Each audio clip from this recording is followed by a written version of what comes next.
morning, everyone. Good morning. Am I on? There I'm on. Thank you for joining us. Boy, that is on, isn't it? The Small Business Committee, Subcommittee on Economic Growth and Capital Access is now and will come to order. I want to thank the witnesses for appearing today and for agreeing to testify on an issue that is so important to small businesses and consumers: high fuel prices. Few things have such broad effects on consumers, the economy, and small businesses as high fuel prices. While fuel prices have moderated somewhat from their recent highs, the price of a gallon of regular gasoline and diesel fuel is still 29% and 28% higher than 2 years ago. Overall, Americans are paying 93% more for gasoline than when President Obama took office in January of 2009. The price of gasoline often determines where and when consumers will shop, what it costs a small business to deliver products and services, and the cost of purchasing materials and other inputs necessary for business operations. When consumers have less money to spend and small businesses are forced to shift resources to fuel purchases or pay higher prices for inputs, weak economic growth and anemic job creation are often the result. High fuel prices also increase economic uncertainty for both small businesses and their consumers. Small businesses have repeatedly testified before this committee about their need for certainty in order to grow their businesses and create jobs. Last year, I chaired a subcommittee field hearing just like this in Woodstock, Illinois. At that hearing, a number of small businesses testified about how uncertainties created by policy actions in Washington inhibit their ability to grow and operate their businesses. These uncertainties can include new federal regulations, federal mandates on employers, and the direction of tax and spending policies. In addition to your views on the effects of high fuel prices on small businesses, the committee will certainly be interested in learning how these additional uncertainties affect you as well. Other subcommittee members may have opening statements. They will be submitted for the record. Let me take a moment, witnesses, and explain our terribly complicated timing system for each of you. You'll have 5 minutes. The light will start out as green. You'll have 1 minute remaining. The light will turn yellow. Try to stick to your 5 minutes. If you go over, we'll be flexible. Do the best you can. I would like to introduce, in no particular order, our witnesses and give them each 5 minutes to testify. We'll begin with James Zuber, lifelong resident of Illinois with more than 25 years experience in the commercial trucking industry. During those 25 years of operation, Mr. Zuber has logged over 3 million miles without an at-fault accident. He is testifying today on behalf of the Owner-Operator Independent Drivers Association. Mr. Zuber, you may deliver your testimony. Thank you. Good morning. My name is James Zuber. I am from Dayton, Illinois, and I've been a professional truck driver for over 25 years. Did you press that? Yeah. Green? Yeah. Okay. Why don't you move it a little closer to you? Or you move a little closer to it. One way or the other. Perfect. There. Okay. Perfect. Good morning. My name is James Zuber. I'm from Dayton, Illinois, and I've been a professional truck driver for over 25 years. I own my truck and haul construction goods and general cargo while leased to a motor carrier. I'm here on behalf of the Owner-Operator Independent Drivers Association, commonly known as OIDA. OIDA's approximate 150,000 members are small business truckers from all 50 states. The majority of trucking in this country is small business. 93% of our nation's motor carriers own 20 or fewer trucks. My testimony will focus on the impact of energy prices have on small business truckers. These impacts are very real, especially when you consider them alongside the cost of regulations coming out of agencies like DOT and EPA. While today's diesel prices are around 17 cents below last year, they are still very much on the high side. The fuel prices are still subject to short-term price spikes, which are devastating to small business truckers. To give you perspective, last year I drove 122,000 miles at $3.90 a gallon. My fuel costs were just under $80,000. When the price of a gallon of diesel increases by a nickel, my annual cost increases by $1,000. Trucking is a hyper-competitive business, and each of us operates on extremely thin margins, so any cost increase, especially those related to fuel or regulatory mandates, has an impact. Extra dollars spent on fuel means fewer dollars available to put back into my business. Countless truckers have felt the pain of high fuel prices on their businesses and have had to put off buying new equipment or worse.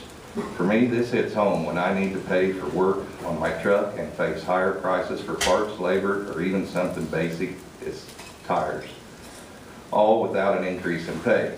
Further, for many truckers, business and family incomes are basically one and the same. Money isn't available to put towards the basic necessities like payments, like mortgage payments and medical expenses. And just as prices for repairs on a truck increase with high fuel prices, so do prices for household expenses like gas and food. OIDA has long supported an approach to energy policy that combines increased domestic energy production with efforts including greater marketing transparency, increase in focus of natural gas, and a future energy source, and passing a new highway bill. In the past, the U.S. production has served as a relief valve, helping to mitigate price spikes. However, the strength of relief has been decreased as regulatory roadblocks have reduced domestic production on federal lands and waters. Impeding domestic production with red tape is something truckers find very difficult to understand. Resources are available here at home. Like most truckers, fuel is my largest annual operating expense. Trust me when I tell you, no government agency is more motivated than I am to make certain I'm running my vehicles efficient as possible. I do not need regulations telling me how to operate efficiently or forcing me to buy a truck that places some prescribed government efficiency standard ahead of what I need for my business. Unfortunately, that is what's just happened with the EPA's new first ever fuel efficiency rule for heavy-duty trucks. The regulations impose technologies that work for certain types of trucking operations on every one of our nation's trucking companies.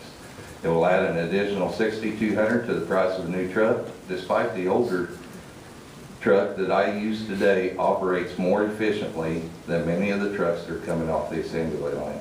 EPA is not the only agency driving up costs for truckers. The Department of Transportation proposed rule requiring electronic onboard recorders, electronic stability control, and speed limiters are using the veil of improved highway safety to a one-size-fits-all regulatory mandates across the industry. These not only add significant costs to small business truckers, but also they will make sizable change to the industry, all with negative impacts to truckers who already have economic incentive to drive safely. Further, one only has to look at significant improvement across the trucking industry over the past decade to question why such costly mandates are needed. The trucking industry faces significantly economical and regulatory pressures on small business truckers like myself, especially impacted by the high fuel price spikes and costly mandates. Congress and the administration needs to work to improve the domestic energy while resisting the urge to impose new mandates solely for the sake of imposing mandates. Mr. Chairman, I thank you for the opportunity to testify, and I look forward to answering any questions. Mr. Zuber, thank you. Thank you very much. I'm now going to turn to Phil Kerr, our next witness from Elmhurst, Illinois. He's president of Home Medical Express, Inc., a small business home health services provider. Since its inception more than 6 years ago, Mr. Kerr's business has served more than 70,000 patients. He currently serves more than 7,000 patients across 10 counties in Illinois. Mr. Kerr, you may deliver your testimony. Thanks for coming. Thank you, Congressman Walsh.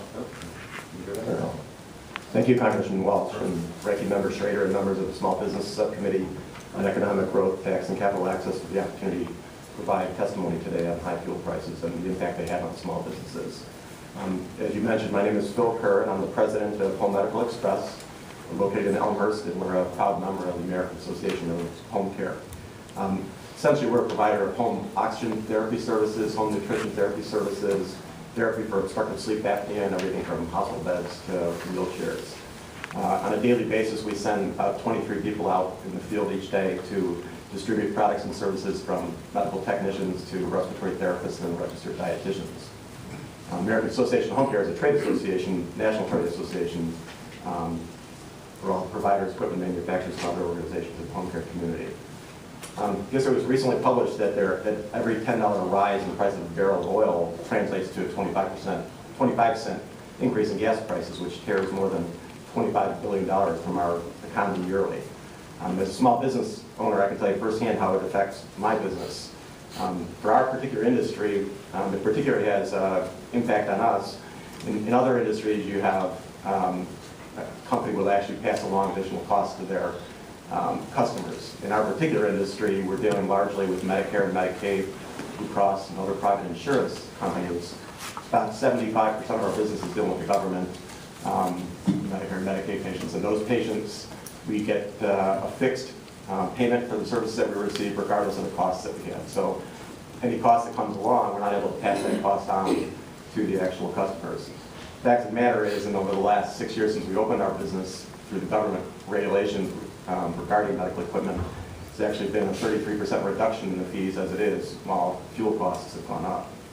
I've been in the field for 32 years. My two partners and I started our business in 2006, as you mentioned. We started from scratch with no employees in 2006, and last year we finished with a little over $8 million in revenues, and we currently have 80 employees. As you mentioned, we've serviced over 50,000 patients and 7,000 active. We service about a 60-mile radius from the Elmhurst area. As I mentioned, 70% of the patients are Medicare and Medicaid, and our costs essentially get fixed. Fuel costs now represent 3% of our revenues, the cost of our revenues, which is up from 1% over the last 2 years. And by itself, that may not seem like a lot of money. For our business, though, that's taken us from $126,000 in fuel costs in 2009 to this past year, we're at about $250,000. So that $120,000 increase is significant. Our business during that time grew 43%. Our fuel costs grew 95%, so more than double the pace. As I said earlier, other industries can pass that on. We're not able to pass those costs on. One alternative that we've been forced to look at in providing the services to the patients that we provide is having to drop ship certain services. We're required by our insurance companies to provide the services to the patients in their home, deliver it to the patients in their home. Certain items like tube feeding therapy, people who have drink things like Ensure at home for tube feeding purposes, weigh about 13 pounds per box. Some patients get 10 boxes of those a month. We deliver those today inside their house. We bring it inside to their family room, their kitchen, pantry, what have you. Our costs to go to each house are about $50 per visit. We can go through drop shipping, get down to about $37 a visit, but the implications of that are that